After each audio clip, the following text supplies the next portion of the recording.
ఇప్పుడు సతీష్ కుటుంబాన్ని తిరుమల తీసుకొచ్చినట్టే 3 నెలల క్రితం మా ఇంట్లో పనిచేసే నాగమణిని షిరిడి పల్లకి సేవకి తీసుకువెళ్ళానండి. ఆ చుట్టుపక్కల ప్రదేశాలన్నీ చూపించడం, సాయిబాబా వారి విగ్రహాన్ని తనకి కానుకగా అందించడం, ఇవన్నీ కూడా నాకు చాలా హ్యాపీగా అనిపించిందండి.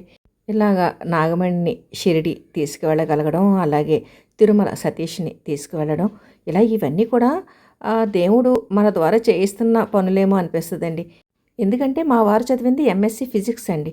బ్యాంకులో ఉద్యోగం చేసి వెంకటేశ్వర స్వామి మీద ఉన్న భక్తి భావనతోటి విష్ణు సహస్రనామాల్లోని 108 మహామంత్రాల అర్థాలు తెలుగులో విపులీకరించటం అనేది నిజంగా భగవంతుడే దగ్గరుండి చేయించాడేమో అనిపిస్తుందండి. 3 సంవత్సరాలు శ్రమపడి అర్థాలన్నీ తెలుసుకుని పుస్తకాన్ని ప్రింట్ చేయించడం, ఈనాడు అందరికీ కానుకగా అందించడం, వారందరూ కూడా చాలా బాగుంది పుస్తకం, మీరు ఇలా రాయగలగడం అనేది చాలా ఆశ్చర్యం అని ప్రతి ఒక్కరూ అభినందించడం, ఇవన్నీ చూస్తుంటేనండి మన చేతుల్లో ఏదీ లేదు, దేవుడే మన వెనకాలండి అన్నీ నడిపిస్తాడు అనేది నిజమేనేమో అనిపిస్తుందండి.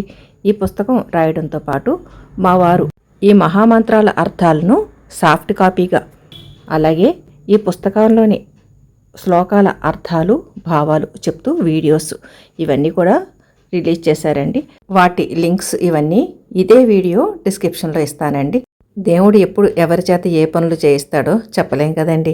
అలాగా మాకు ఉన్నంతలో మా చుట్టుపక్కల వారికి, అలాగే విత్తనాలు మొక్కలు పంచుతూ పర్యావరణానికి సేవ చేయగలిగే అదృష్టం మాకు వచ్చింది అంటే నిజంగా అది ఎంత గొప్ప భాగ్యం అండి.